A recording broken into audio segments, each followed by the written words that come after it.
Welcome to Public Square. My name is Ditmir Bushati. My guest today is Gerald Knaus, chairman of European Stability Initiative, a think tank that promotes EU accession process, and it's very close to Western Balkans.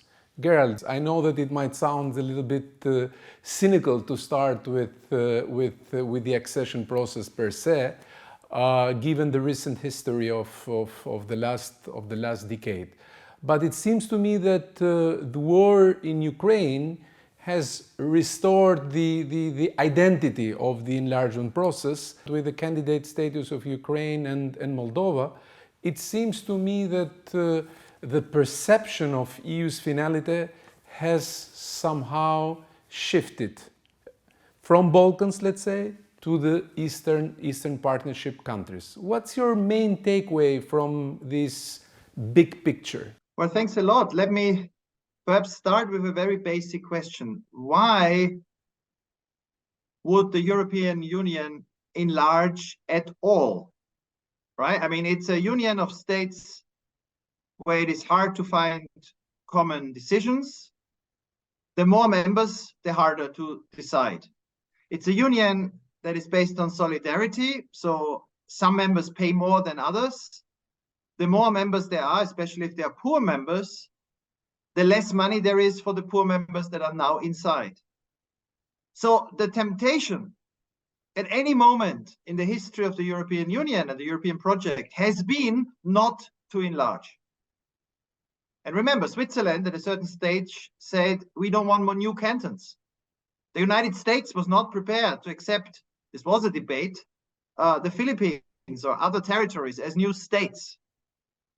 Why does Europe enlarge at all?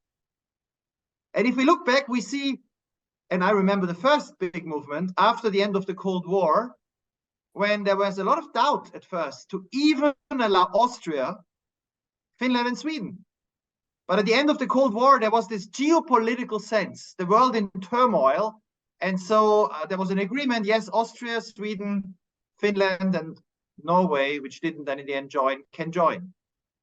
And then nothing happened for almost 10 years, to the great frustration of Czechs and Poles.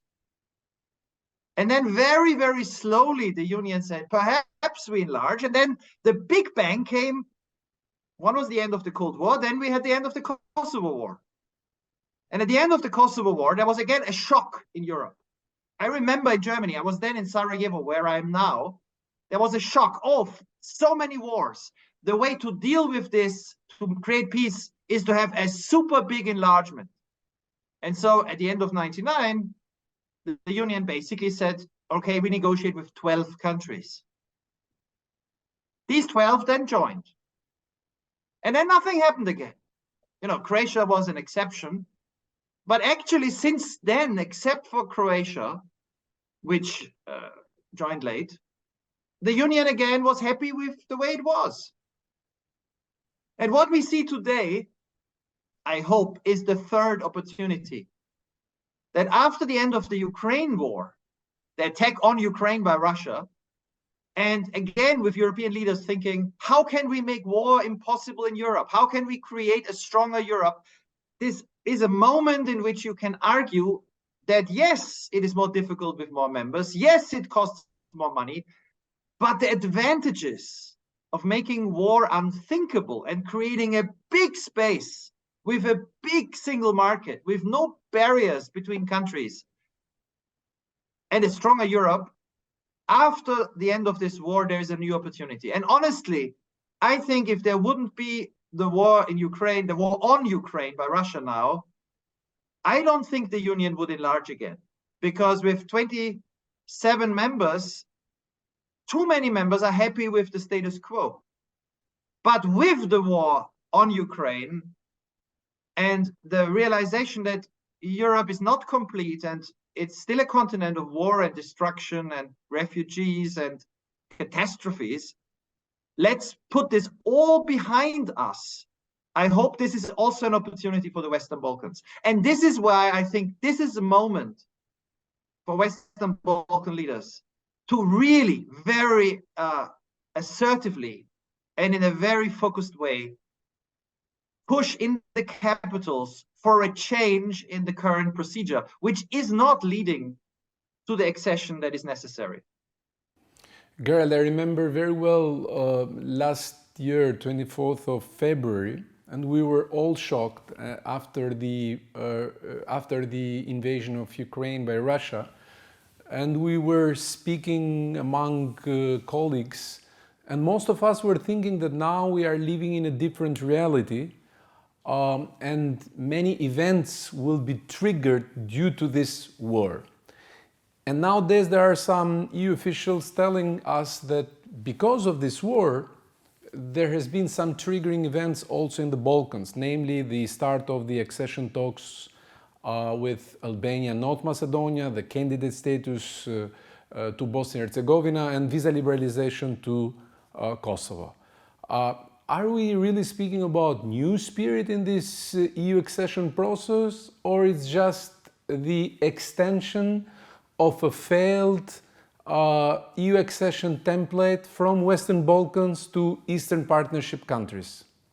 Look at the two Europes that we have had since the end of the Cold War.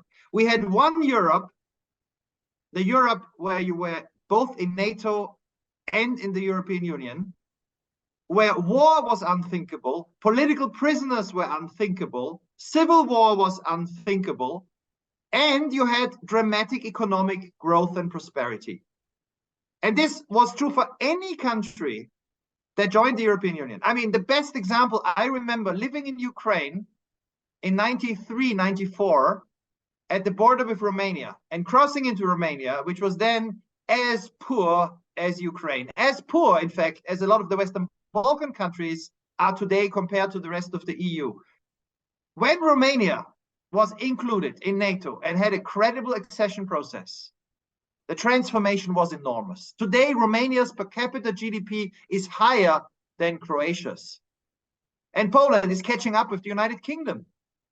So this process of enlargement has been a motor of stability and economic prosperity.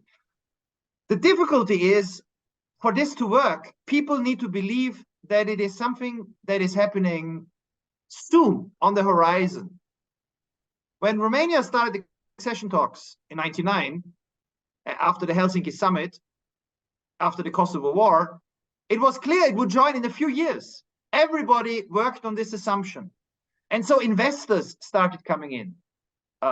The Commission worked on Romania very intensively, knowing it would be a member state. What we have today in the Western Balkans, what we had in recent years with Ukraine and with Moldova, is nothing like this.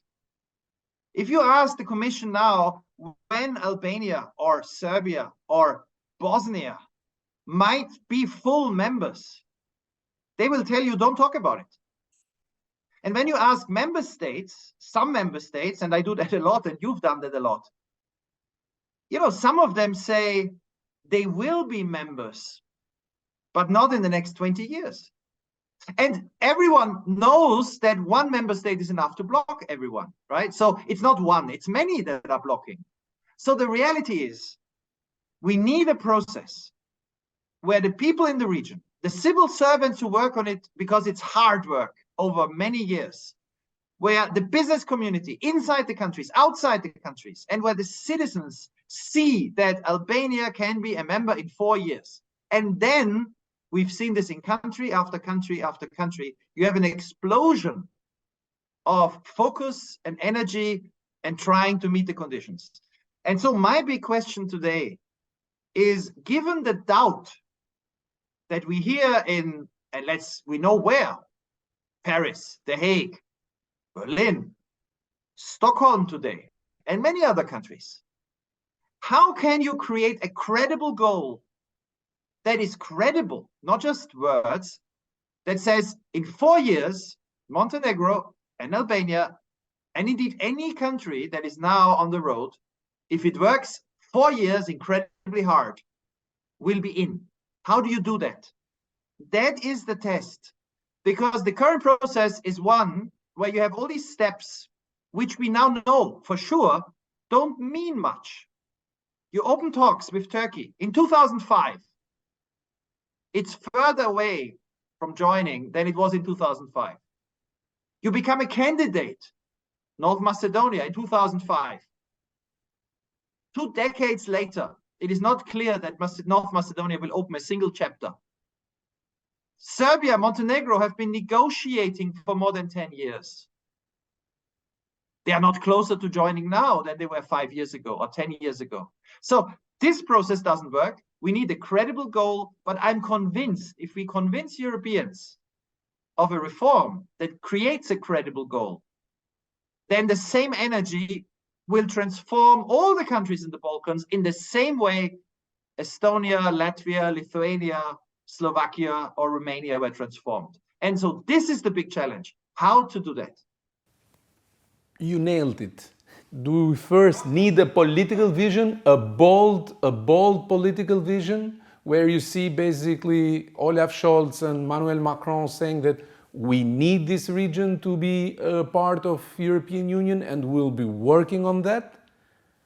Or it's just a matter of perpetual revision of enlargement methodologies? The problem, I think, is very simple. And I am struck that a lot of people don't listen to what exactly Olaf Scholz and Emmanuel Macron and others are saying. Why they cannot give a date.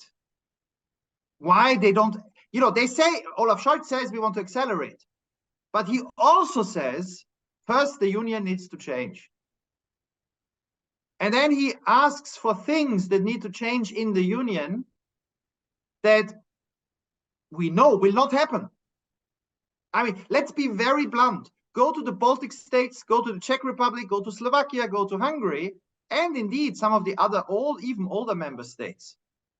They are not going to give up the veto on a lot of issues. They will not. They are telling us that they will not. So if Olaf Scholz says accelerate, but first the union needs to change, where all the member states agree that there should be no more veto on, let's say, foreign policy, for example, and then a number of union member states say we will not give up the veto, then basically what Olaf Scholz is saying is it doesn't depend on the Balkans. It doesn't depend on you. You can make all the reforms. If we can't agree among ourselves, you will never join, right? That's the situation today. It seems so obvious because this is what they are saying publicly. But then we have a make-believe world where somehow people think, oh, perhaps this reform on which the union is not coming closer to agreeing will just somehow happen. So I tell you what I think is the way out. This is not our idea. It's not about imposing a new model, having a new methodology for the sake of it. It's listening to what the French and the Dutch and the Germans and the Swedes and many others are saying. They say, listen, we are interested in the Balkans being stable. We are interested in them being prosperous. We're interested in them having the rule of law. But we cannot see them at the moment on the table before we reform the union. And we don't know if they will ever reform. So what I say is, listen, why don't you give the Western Balkans a real chance that depends only on them? And you tell Montenegro and Albania, both NATO members, part of the West for a very long period now, both members of the Council of Europe, both in the EU process for a long period. You tell them, listen, if you objectively, and we don't make this a political issue, we have the European Commission apply objective criteria as it did in the past to Romania or the Baltic states. If you objectively meet the criteria to join,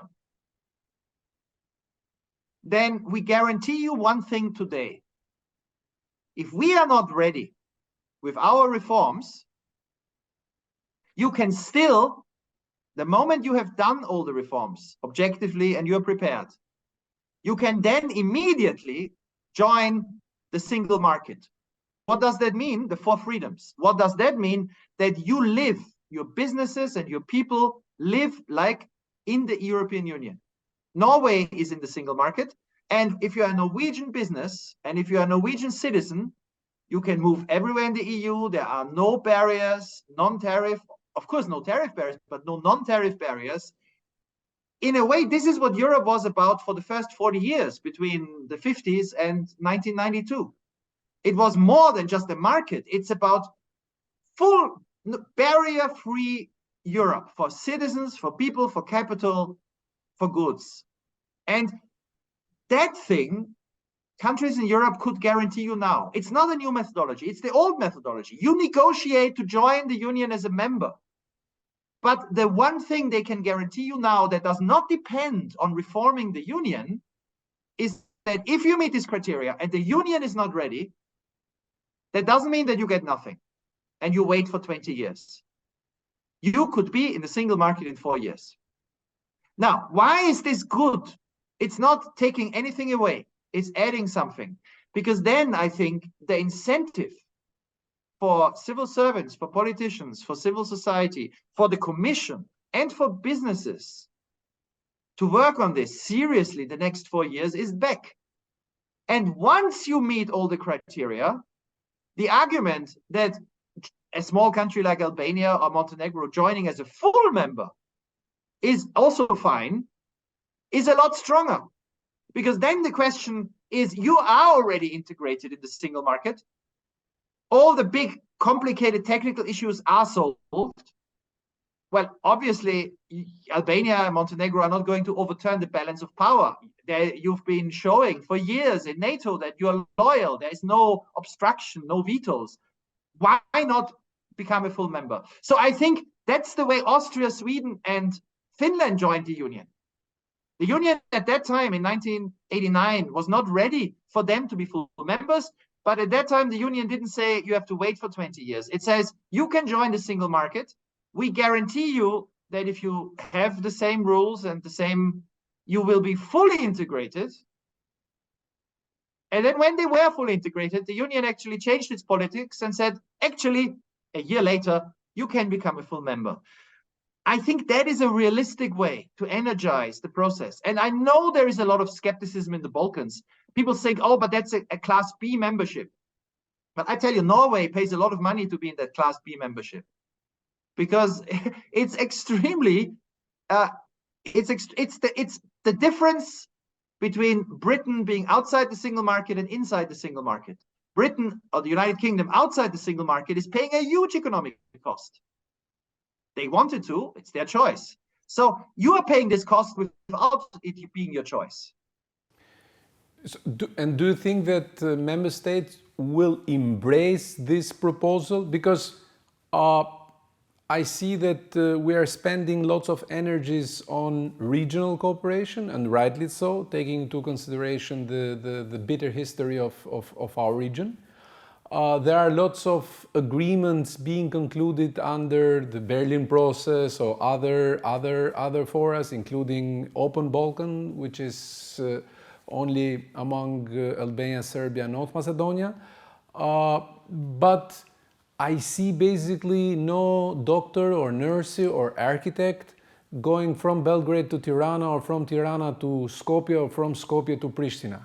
Basically, they are all looking towards Germany, which, in my opinion, goes contrary to the very notion of the EU accession process, which is building Europe at home. So, do you see any opportunity of linking EU accession process with the Berlin process, centered exactly around access to internal market for our countries? Well, let me make it very concrete. At the moment, the union is proposing a completely contradictory policy. It says countries in the region should work together and lower all the barriers between themselves. But the moment Montenegro would join the union as a member, it has to rebuild all the barriers to Albania and Serbia.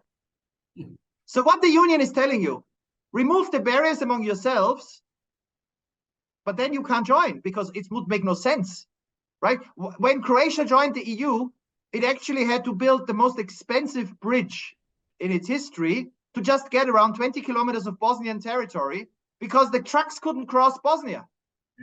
So if Montenegro or Albania joins the union, you would have to then recreate all these controls towards Kosovo or towards Serbia. This doesn't make sense. The way to integrate the region is all the countries of the region moving towards joining the EU single market. Then the barriers between the regional countries disappear.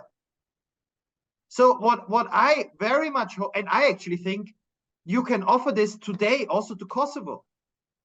I mean, this is the response to Kosovo's application, to tell the Kosovars, if you meet the criteria and we help you to meet them, you can join the single market also. Can you explain a little bit more in detail the single market? Yes, it's that when we say single market, people often misunderstand it. It basically means you have a level of trust that says that anything produced in Albania can just go without any control anywhere in the Union. Yeah. Because Albania has the institutions and the rule of law that enforce the institutions. Because it's not enough having a law on the books. You know, you have a law, but it doesn't apply.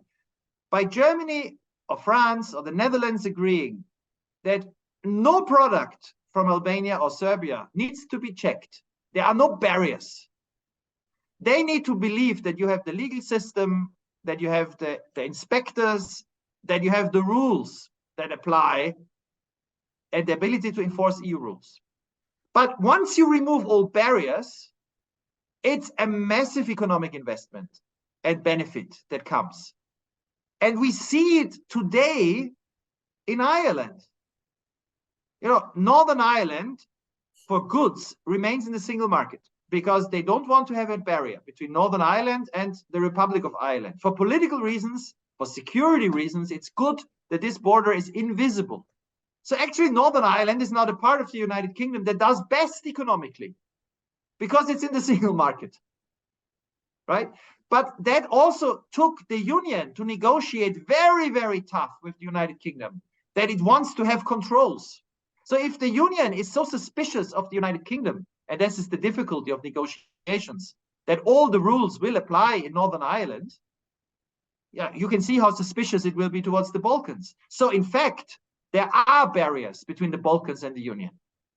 And the only way to remove them so that there are no barriers is that the Union is convinced that you have all the institutions and the rule of law. But here is what I think is at the moment very dangerous.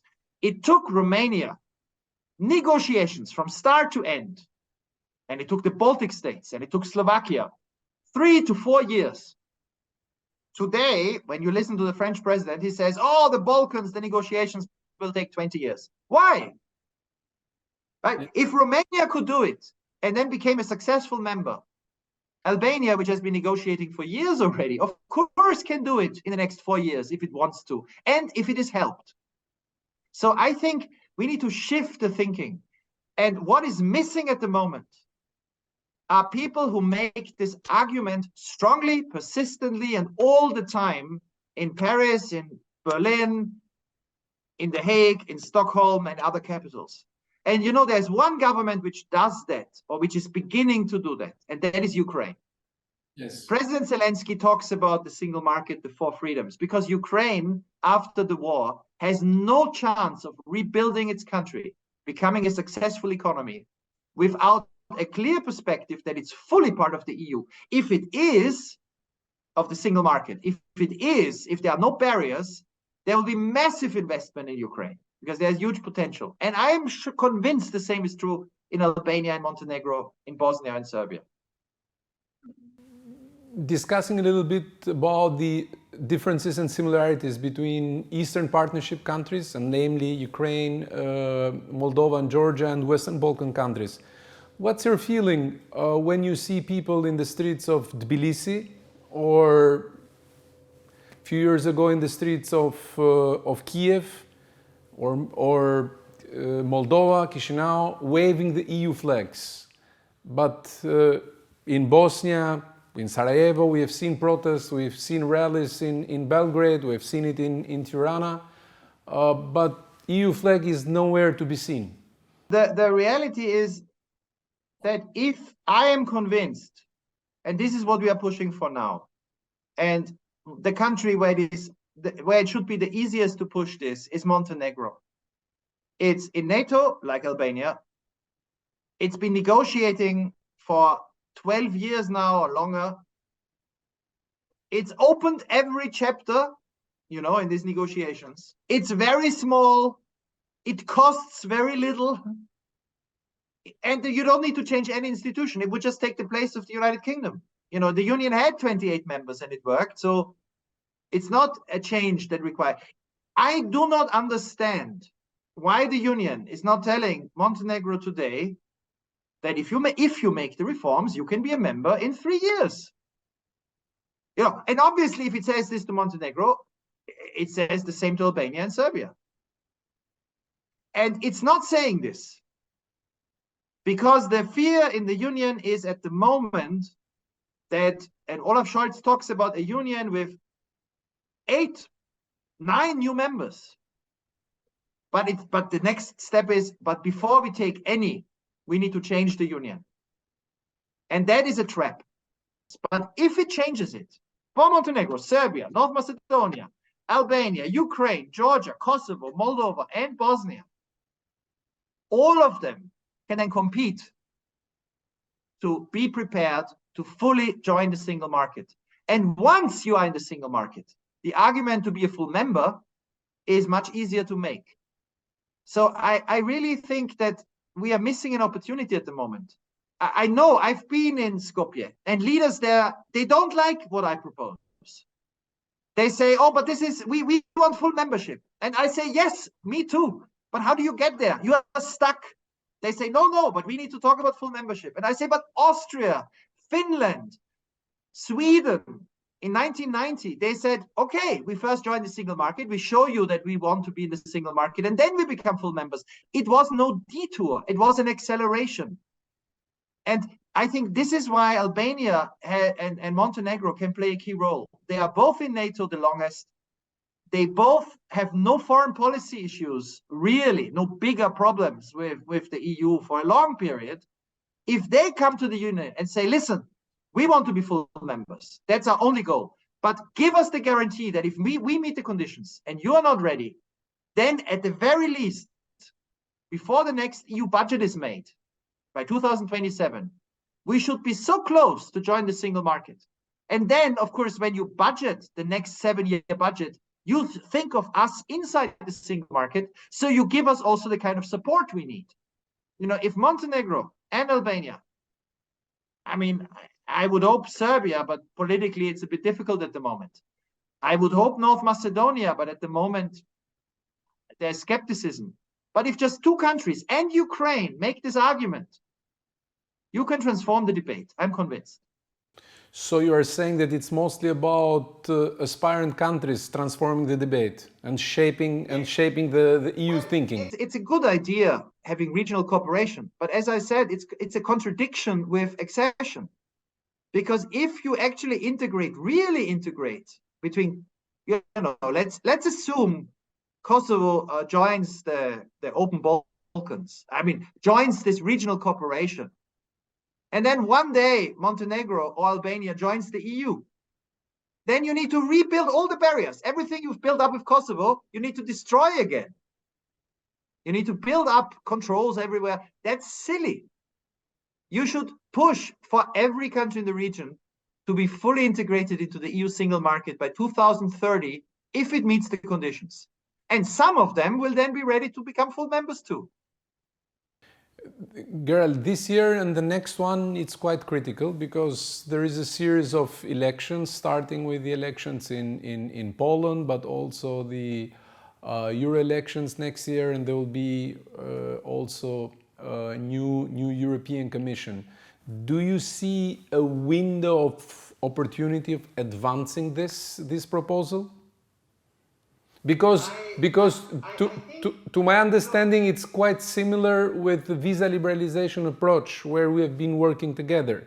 At the beginning of this process, people in the Balkans, in the Western Balkans, were thinking that this is an en bloc policy. We don't need that much to deliver because EU is going to provide us with visa liberalization. And then we in Albania were very much frustrated when we have seen Serbia North Macedonia and Montenegro advancing before us because they delivered. So it was a push factor. So we really need a push factor as an alternative to this status quo. But the point is whether there is any window during these 1 year, 1.5 years ahead of us? Well, listen, I remember very well how we were pushing for visa liberalization to be turned into a concrete roadmap with concrete goals objectively measured, depending only on the Balkans. I mean, I was invited at that time by the Slovenian EU presidency in 2008 to the meetings in Brussels. And we had this group of former interior ministers talking to the Commission. We had Giuliano Amato talking to interior ministers in other EU countries to say, give them a fair chance. And you push, and suddenly, you never know when, it happens. Then Frattini offered such a process for visa liberalization based on objective criteria to Serbia. At the moment he offered it to Serbia, of course, he had to offer it to everyone, right? So what we are trying to do at the moment, our strategy is try to persuade the Ukrainians that there is a Balkan trap. If they are offered the same process that Montenegro, North Macedonia, Albania was offered, they will be as disappointed in 5 years as many countries, as many people in the Balkans are now. They should push for a meritocratic process where it depends on them when they are in the single market. And at the same time, the front runners in the Balkans, the NATO members, the ones best integrated, like Montenegro, like Albania, should say in the Balkans, we also, if you give this to Ukraine, of course, we want the same. And you start a campaign of persuasion with arguments. If the Ukrainians push for it, there is a big chance that it will be discussed, and if some in the Balkans push for it as well. And here is, I think, the single most important message on this. This is how Europe always worked. When you can't agree on everything, you agree on something concrete. The Union started with coal and steel, and then it moved to a common market, and then it moved to a single market. And only later did it become a union. And for 40 years, the big success of European integration was, in fact, creating an area with no barriers. So this is what the Treaty of Rome said. No barriers, removing all barriers between our people. And if in the next 4 years, the Western Balkans can all join Schengen, no more visible borders outside to the EU and inside the region. And they're all in the single market. So anybody from the Western Balkans can work anywhere. Any business from outside can go anywhere in the Balkans, and they know the same rules apply. I mean, what a vision of perpetual peace and prosperity. Thank you very much, Gerald. Thank you. Thank you.